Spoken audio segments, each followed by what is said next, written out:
जितेंद्र आहवाड के इस बयान से हिंदू संगठन काफी नाराज हैं। हिंदू संगठन की नाराजगी सामने आई है। मुंबई में आज हिंदू संगठनों का विरोध प्रदर्शन होने वाला है। जितेंद्र आहवाड के इस बयान के खिलाफ शहर में कई जगह पर हिंदू संगठनों का प्रोटेस्ट मार्च है। जितेंद्र आहवाड ने सनातन धर्म को लेकर यह विवादित बयान दिया है और जिसकी आलोचना की जा रही है। हम आपको बता दें कि जितेंद्र आहवाड ने कहा कि सनातन धर्म नाम की कोई चीज नहीं है। सनातन धर्म ने भारत को बर्बाद कर दिया है। जितेंद्र आहवाड शरद पवार गुट के एनसीपी के नेता हैं और अब भारतीय जनता पार्टी की तरफ से यह पूछा जा रहा है कि क्या ये जितेंद्र आहवाड का बयान है, उनकी सोच है, या फिर ये शरद पवार बताएं कि उनकी पार्टी की ये सोच है, उनकी पार्टी की ये लाइन और लेंथ है। अभिषेक पांडे हमारे संवाददाता इस वक्त हमारे साथ जुड़े हुए हैं। अभिषेक, जब कल ये बयान आया था उस समय भी हम चर्चा कर रहे थे कि इस बयान का मतलब आप समझा रहे थे, उसका विश्लेषण कर रहे थे, और अब तो बड़े पैमाने पर विरोध भी शुरू हो गया है। आज हिंदू संगठनों का प्रोटेस्ट मार्च भी है। बिल्कुल, देखिए कई जगहों पर महाराष्ट्र में हिंदू संगठन प्रोटेस्ट करने वाले हैं, जिसमें कि खास करके सनातन को, हिंदू को आतंकवादी बताना और भगवा को आतंकवादी नहीं बताना, ये जो बाइफर्केशन करने की कोशिश कर रही है, दरअसल हिंदुओं को बांटने की कोशिश है, ऐसा बीजेपी आरोप लगा रही है। भगवा जो है वो हिंदुत्व की निशानी है, लेकिन ऐसा लगता है अपोजिशन को कि भगवा को अगर आतंकवादी कहेंगे तो वो सीधे छत्रपति शिवाजी महाराज को आतंकवादी कहेंगे, क्योंकि भगवा उनकी निशानी थी। इसलिए उन्होंने भगवा को छोड़ करके बाकी सनातन और हिंदू को आतंकवादी और इस तरीके के कैटेगरी में लाने की कोशिश की है। पहले पृथ्वीराज चौहान ने लाने की कोशिश की, फिर अब जितेंद्र आहवाड ने लाने की कोशिश की। हालांकि महाराष्ट्र के मुख्यमंत्री ने साफ कर दिया कि हिंदू, सनातन और भगवा ये तीनों एक ही है और एक ही तरीके से ये दोनों इकट्ठा हैं। जानबूझ के कांग्रेस या एनसीपी, शरद गुट वो अपने अपने वोट बैंक के हिसाब से इसको बाइफरकेट करने की कोशिश कर रहे हैं, ताकि इनके बीच में मतभेद होगा तो उसका फायदा अपोजिशन को मिलेगा।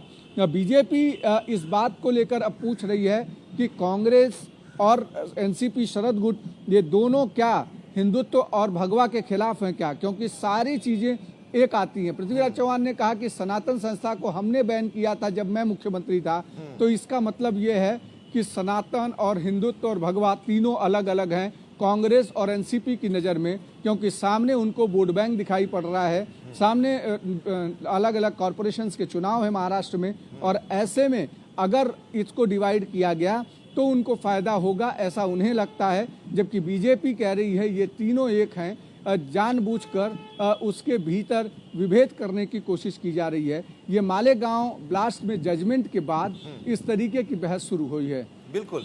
अब जब पृथ्वीराज चौहान का बयान आया था उसके बाद उद्धव ठाकरे की पार्टी शिवसेना ने उस पर नाराजगी जताई थी, ऐतराज जताया था अभिषेक, और अब जब ये बयान आया है जितेंद्र आहवाड का, तो क्या शिवसेना, उद्धव ठाकरे का कोई स्टेटमेंट आया है, वो इसके साथ अपने को संबद्ध कर रहे हैं या उन्होंने इसका विरोध किया है?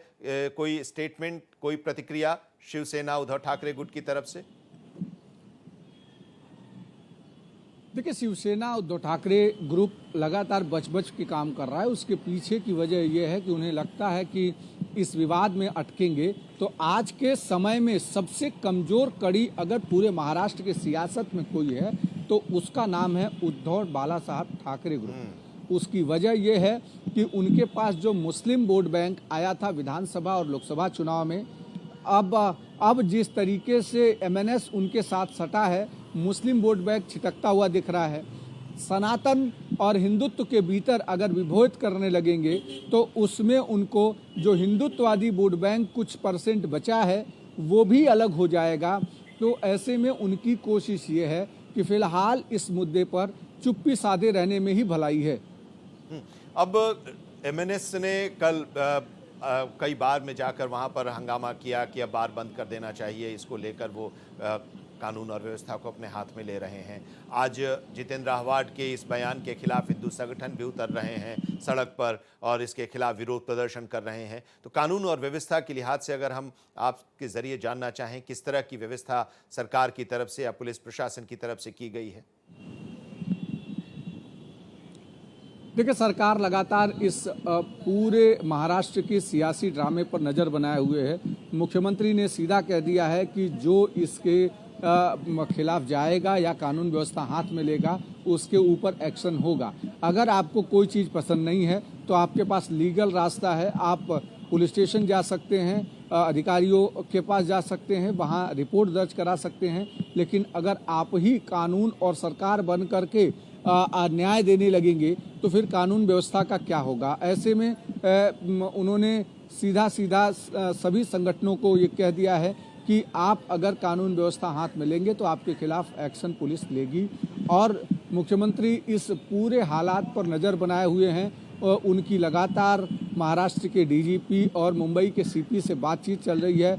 उन्होंने ये भी कह दिया है कि मराठी आना अनिवार्य है महाराष्ट्र में, लेकिन अगर किसी को मराठी नहीं आती है तो एक भाषा के चक्कर में अगर उसको मारपीट होती है तो ये कानूनन जायज़ नहीं है, जिसके खिलाफ एक्शन होगा। और इस तरीके की चीज़ों को जानबूझकर लोगों के भीतर ना पैदा करें, जिससे समाज में विद्रोह पैदा हो। और इस पूरे मुद्दे पर फिलहाल जो ये मामला है, मुख्यमंत्री हर पहलू पर नज़र बनाए हुए हैं। बहुत बहुत शुक्रिया, हम आपसे आगे भी अपडेट लेते रहेंगे। शुक्रिया अभिषेक इस पूरी जानकारी के लिए, इस पूरी बातचीत के लिए।